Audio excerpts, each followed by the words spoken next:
Today, on Brief History, we discuss one of the more overlooked kings in French royal history. Existing in an age of barbarism and war, this man would, through his own political acumen, set the foundation for what we know today to be the French monarchy.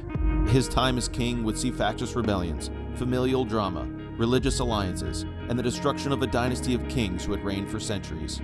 Join me as I take a brief look at the first Carolingian king of the Franks, Pepin III, also known as Pepin the Short.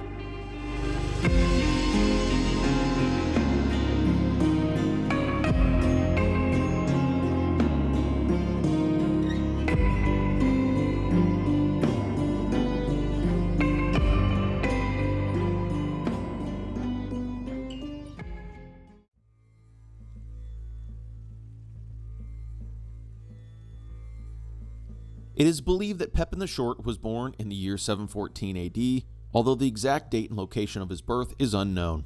His nickname, the Short, was presumably given to him due to his eventual short stature, although it is unknown when this nickname began being used, and it certainly was never used during his life or even in the immediate years following his death.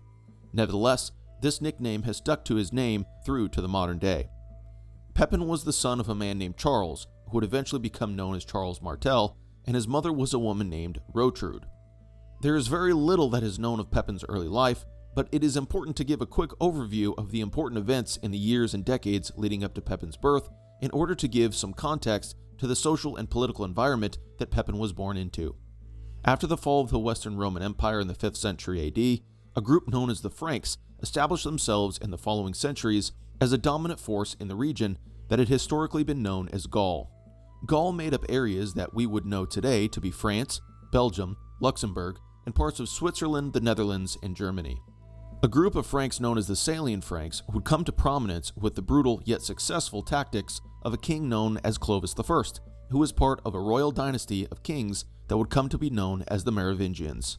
Although the Franks up to the time of Clovis I had historically been a pagan people, Clovis I was famous for his conversion to Catholic Christianity, which ultimately set an important foundational link between the Frankish peoples and the Christian Church. As we will see shortly, this link would become a very important aspect during the life of Pepin. Although Clovis I was successful in spreading his Frankish influence to include much of what we know today to be modern-day France, and although the Merovingian kings would rule as kings of the Franks for centuries, this dynasty suffered greatly from inheritance issues, as the Frankish-controlled realms were often divided between sons after the death of their kingly fathers. Thus, two important details of Merovingian France must be noted here. First, Francia, as the Frankish kingdom is often called, was divided between two important regions of power and control. The first was a region known as Austrasia, which lied to the east-northeast in Frankish-controlled lands. The second was a region known as Neustria, which lied west of Austrasia and encompassed much of what we know today to be northern France. Although there were other important territories that existed or would exist in Merovingian Francia, such as Aquitaine to the southwest, Burgundy to the south, and Thuringia to the east, these two regions, Austrasia and Neustria, would be the center of Frankish influence. Other regions that were either important or would pose a threat to Frankish control included Frisia in the north, Saxony to the northeast, Bavaria and Alemanni to the east/southeast, and the Lombard kingdom to the south in what we would know today to be northern Italy. This last group, the Lombards, will come up in a major way later in Pepin's story. The second important detail of Merovingian Francia that needs to be noted here is the fact that by the middle of the 7th century AD, the 630s to be precise, the Merovingian kings began to lose control of their kingdom to powerful magnates, who began to rule in essence as kings themselves, with the Merovingian kings as their figurehead puppets. This control by the magnates was exerted through a position known as the mayor of the palace, and by the time the 7th century AD had come about, there were two mayors of the palace exerting control over two Merovingian kings, one in Austrasia and one in Neustria. Pepin was a descendant of a powerful Austrasian family known as the Pepinids, who would at different times exert control over Merovingian kings as mayors of the palace in Austrasia. In fact, Pepin the Short is often called Pepin III due to the fact that two of his ancestors were famous and important mayors of the Austrasian palace and shared his name. Pepin of Landen, aka Pepin I, was mayor of the Austrasian palace in the early 7th century, and Pepin of Herstal, aka Pepin II, Pepin the Short's grandfather, was mayor of both the Austrasian and Neustrian palace in the late 7th and early 8th centuries. However, perhaps the most important figure in the life of Pepin was his father, Charles Martel. Charles was the illegitimate son of the powerful Pepin of Herstal we just touched on, and he would set an important foundation for Pepin as Pepin began to grow. After the death of Pepin's grandfather, Pepin of Herstal, who had unified the kingdom under one Merovingian king and one mayor of the palace, civil conflict broke out within the Frankish realms. Pepin's father Charles would capably defeat not only his opponents in his home territory of Austrasia, but also his opponents in the rival territory of Neustria, consolidating control and exerting his dominance over the Merovingian king at the time, Chilperic II. This military capability and success as a commander is what ultimately led to Charles developing the nickname Martel, which in Old French means the hammer. Charles became one of the most powerful leaders in Western Europe, and indeed, the dynasty that his son Pepin would found, the Carolingians, would be named not after Pepin, but after him. Charles is often remembered today for two things. First, he is often criticized for secularizing, aka seizing, church property in order to give it to powerful nobles within his realms so that he could garner their support. Secondly, he is known for his defeat of the encroaching Muslim forces at the Battle of Poitiers in 732 that were threatening Western Gaul. By this time, the Umayyad Caliphate had spread its Muslim influence all the way through the Iberian Peninsula, modern-day Spain, and had begun to threaten the southwest regions of Gaul, specifically Gascony and Aquitaine. It was only through the military ability of Pepin's father Charles that the Saracen forces were defeated and pushed back into the Iberian Peninsula. However, despite the criticism that Charles received due to the secularization issue, and despite the fame that he received due to his victory at Poitiers, Charles' relationship with the church was much more complex than one may initially surmise. He aided the church in a much more important way in that he militarily supported the missionary work of Christian missionaries trying to spread the Christian influence to pagan peoples in Gaul. The most famous of these missionaries was the Anglo-Saxon Saint Boniface from England. Boniface played a large role in spreading Christianity into the Germanic regions of Gaul, and although Pepin's father Charles would not support the church as much as the church would have liked at the time, we will see shortly that this connection between the Frankish leadership and the church would be an important factor that would play into the life of Pepin. Furthermore, Charles chose to have his son Pepin schooled by clerics at Saint-Denis rather than by private tutors, as had been the tradition historically for the Merovingians. This would also play an important role in the future connection between Pepin and the church, as we will see. By the time Pepin's father Charles had died in October 741, he had had 7 or 8 children, including 6 sons. Pepin and his elder brother Carloman were full-blood siblings, their mother being Rotrud, while their younger brother, named Grifo, was the son of Charles Martel's second wife, who was from Bavaria. 3 other half-brothers, Bernard, Jerome, and Remigius, were all illegitimate sons from an unknown mistress. Pepin also had a full-blood sister named Hiltrud, who will come up again shortly. Prior to Pepin's father's death, the Merovingian kingship had entered into an interregnum period, which had been going on for a few years at the time. The last puppet king to rule under Pepin's father, Theuderic IV, died in 737, and with his death, Charles Martel had decided not to install another Merovingian puppet king in his place. Instead, Charles had decided to rule as a king himself in all but name, leaving the Frankish throne vacant for years leading up to his own death. Despite the fact that Charles had worked so hard and had been so successful in consolidating power into one central authority, himself, and despite the fact that Charles was well aware of the tumultuous history of Merovingian inheritance disputes of days past, he still made the decision, as his days became numbered, to divide his Frankish realms up once again between his sons. Upon his death in 741, Pepin's elder brother Carloman was made mayor of the Austrasian palace, while Pepin himself was made mayor of the palace in Neustria. It was time for the next chaotic chapter of Pepin's life.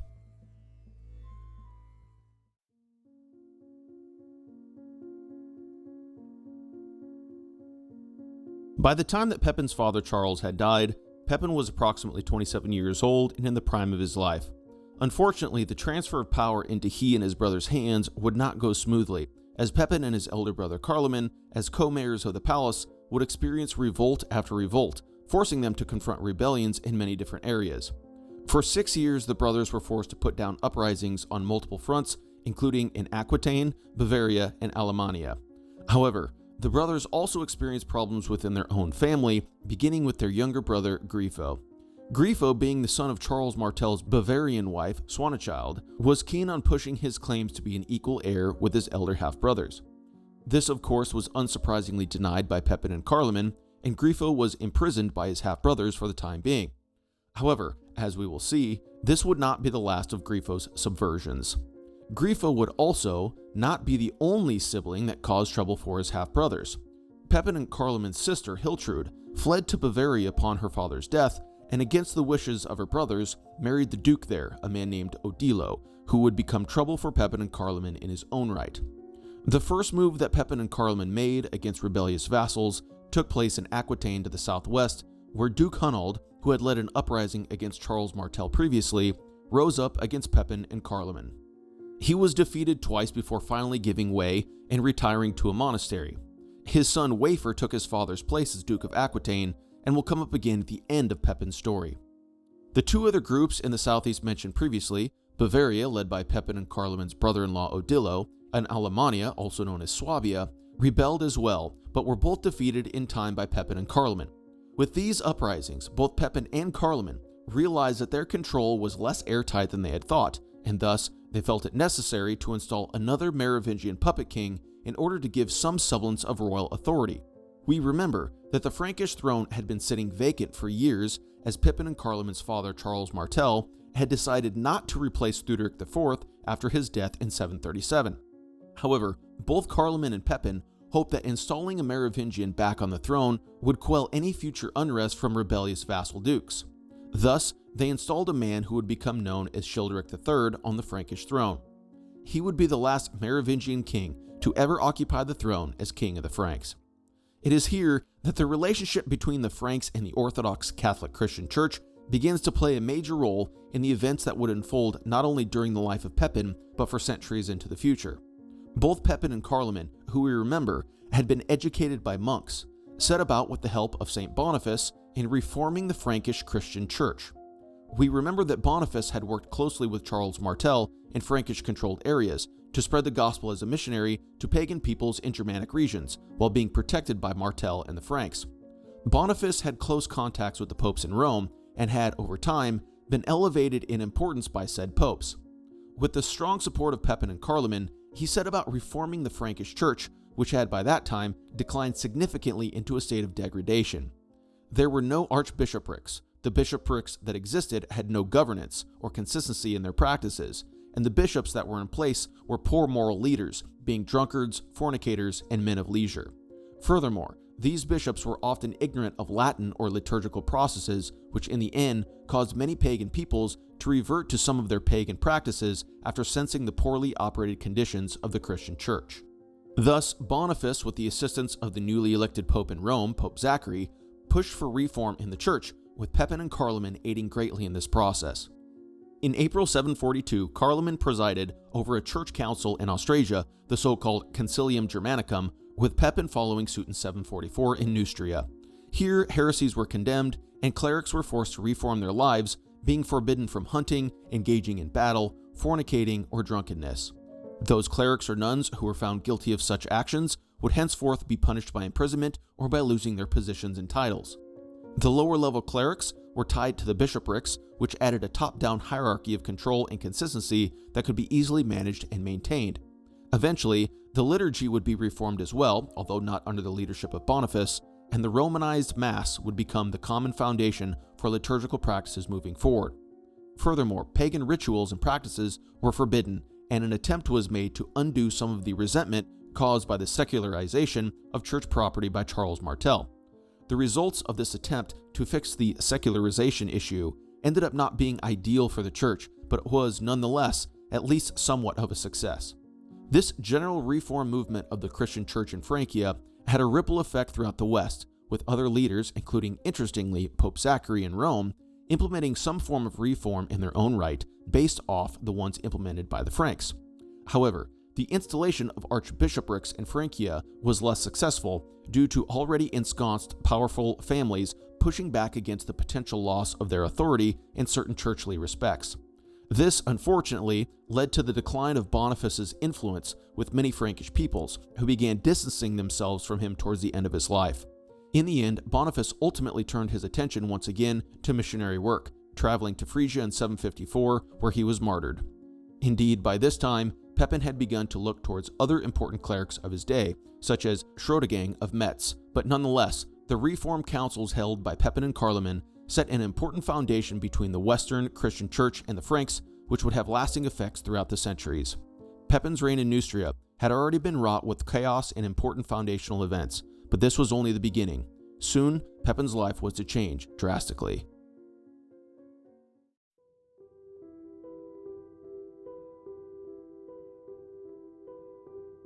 In 747, 7 years prior to the martyrdom of St. Boniface in Frisia, Pepin's elder brother Carloman had decided to retire into monastic life, resigning his mayoralty of the Austrasian palace in the end to Pepin, despite the fact that he had a son alive at the time named Drogo. Carloman certainly seemed genuine in his desires to leave the worldly life behind. However, as we will see shortly, this would not be the end of the relationship between him and his brother Pepin in a secular sense.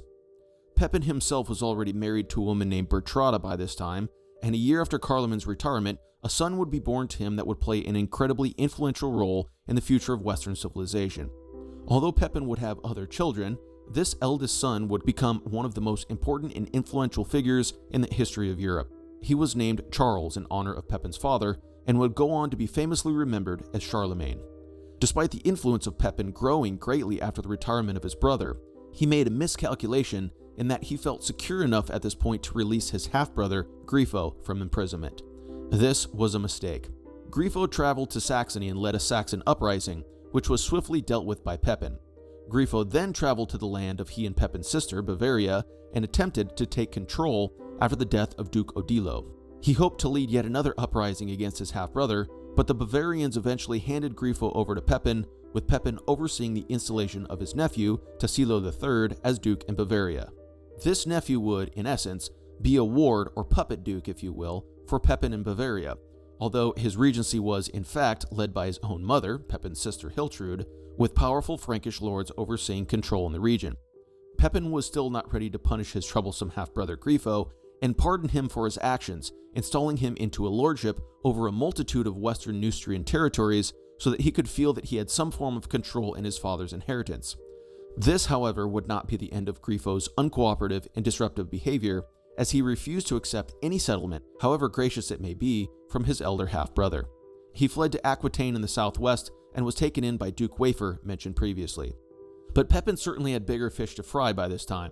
With Pepin being able to consolidate and centralize power after Carloman's retirement, and with the positive and symbiotic events that had taken place between the church and the Frankish nobility, Pepin now set his sights on the Frankish crown. Childeric III, the Merovingian puppet king that had been installed by Pepin and Carloman, still technically reigned over all the Franks at this time. However, Pepin was, of course, the king of the Franks in all but name, being the one who truly controlled the kingdom.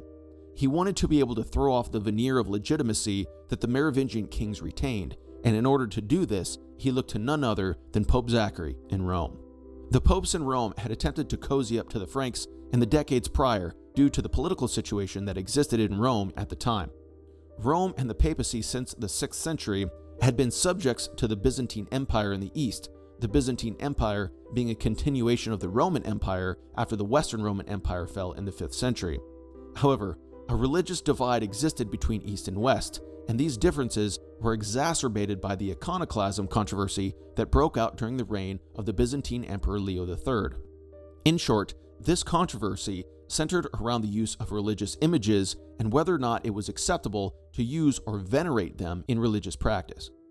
The Byzantines in the East, under the leadership of Leo III, became iconoclasts, forbidding the use of icons in worship, while the papacy in Rome accepted veneration and refused the iconoclastic ideology. Thus, East and West were at odds with one another. However, the Lombards in northern Italy were becoming worrisome to the papacy as they were exhibiting expansionist tendencies, which threatened to make Rome and the papacy itself a subject bishopric to the Lombards. The Lombards exploited the iconoclast controversy and seized the Exarchate of Ravenna, which was the administrative center of Byzantine influence in Italy. The popes in Rome, having their differences with the Eastern Byzantines, were between a rock and a hard place and feared greatly the incursion of the Lombards. However, due to the disagreement that existed between Rome and the East, the popes could not count on Byzantine intervention on their behalf. Thus, they turned to the Franks, who were at the time led by none other than Pepin's father, Charles Martel. Although Charles Martel had already established himself as a friend to Rome through his protection of St. Boniface and other missionaries, he could not, at the time, afford to offend the Lombards, whose help he needed against the Muslims. Thus, the overtures made to Charles Martel by the popes in Rome were respectfully rebuffed, which meant that the Lombards remained a serious threat to the papacy while Charles Martel lived. It was only by the successful and able negotiation of the new pope, Zachary, that the Lombards had agreed to withdraw from encroaching on Rome for the time being. However, they would remain as a real threat in Italy, especially after the accession of the aggressive Lombard king Aistulf in 749, who began to look towards encroaching on Rome once again. Thus, when Pope Zachary received an envoy from Pepin around the same time, inquiring as to whether it was good or not that the kings in Francia held no royal power, Zachary saw a golden opportunity to finally bring the Franks into his corner. The Pope, desperately needing assistance against the Lombards and hoping to free himself from Byzantine influence, responded to Pepin's inquiry that, quote, "it was better to call him king who had royal power than him who did not," unquote.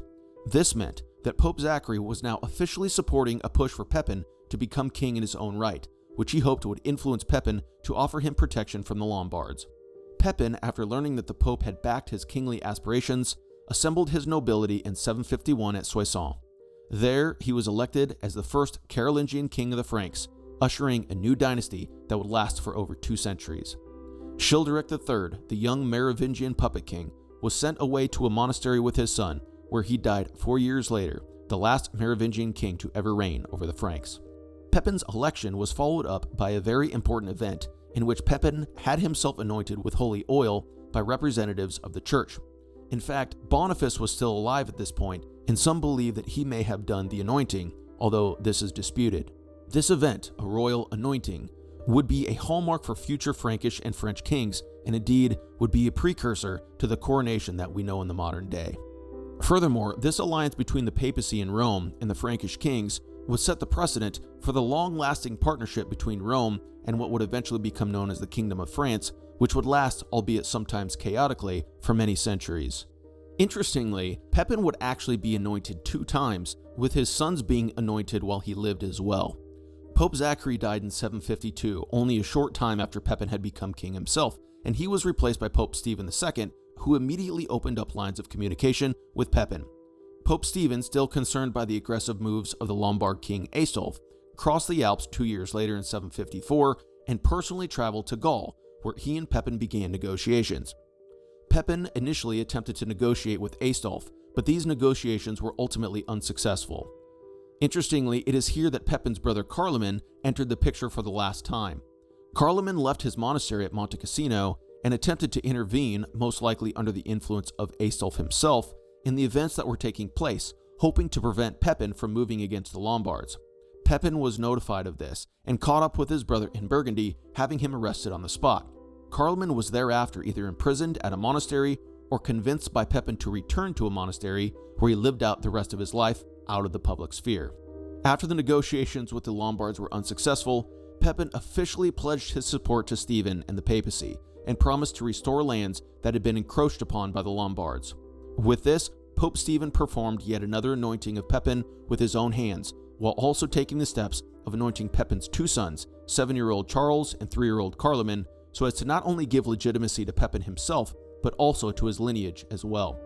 Stephen went further and threatened anyone who tried to install any person not of this Carolingian lineage of Pepin and his family with excommunication, thus sealing the alliance between Rome and the Franks and extinguishing any possible legitimacy claim that a straggling Merovingian supporter could have. This also marked the end of Byzantine influence over Rome as well, although Pepin would attempt to remain on good terms with the Byzantines in the east.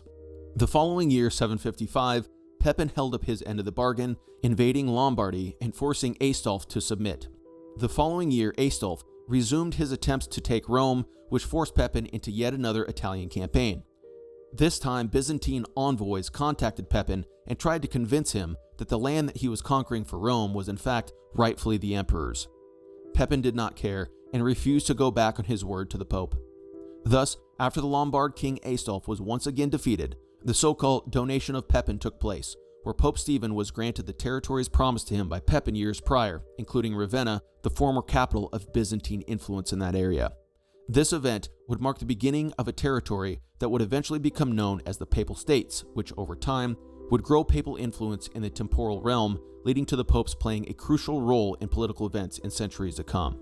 Pepin had accomplished the unthinkable. He had overcome rebellion, centralized Frankish power after his brother's retirement, and had overthrown the idea of Merovingian legitimacy with papal support.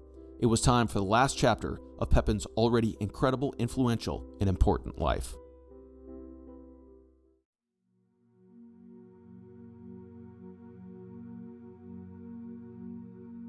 Although the successor of King Aistulf in Lombardy, a man named Desiderius, promised to follow through on his predecessor's promises to respect and further the interests of the papacy, he in fact quarreled with the new Pope Paul I, who complained to Pepin that the Lombards were going back on their promises.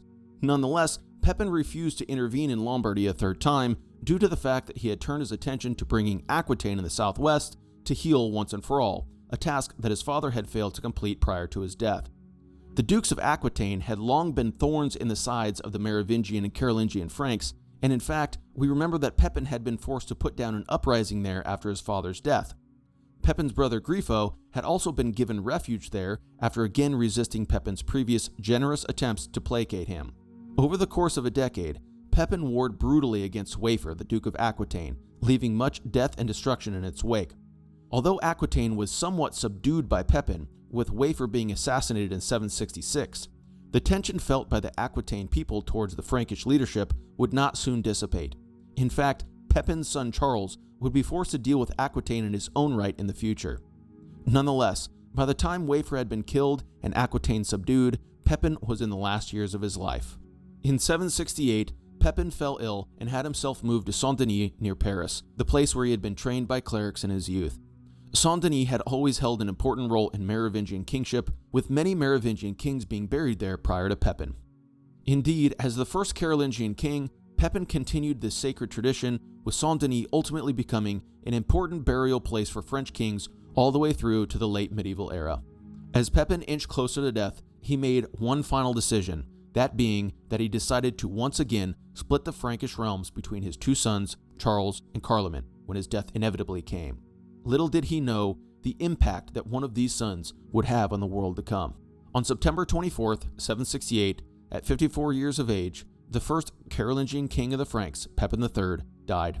He was interred at Saint-Denis, but during the French Revolution in the 18th century, his remains, along with many previous Frankish and future French kings, were disturbed and disinterred.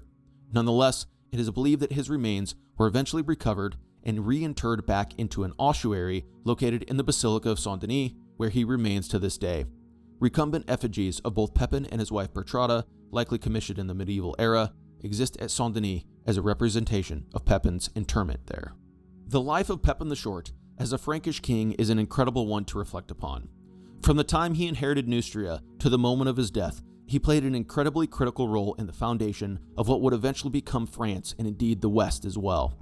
Pepin's power, prestige, military ability, and political acumen allowed him to capably and adeptly consolidate power upon the retirement of his brother, which therein allowed him to make the final push towards kingship. His influence on the Western Christian Church was far-reaching, and his alliance with the papacy became the basis for the incredible influence and power that the Papal States would in time exert throughout the world. Unfortunately, despite playing such a prominent role in the history of the Christian Church in the West, Pepin is often overlooked, due, no doubt, to the unbelievable impact his son Charlemagne would have on Europe at large. Nonetheless, Pepin's story deserves to be told and remembered, as he still holds the position as one of the most important forefathers of the French monarchy, and will forever be remembered as the first Carolingian king of the Franks.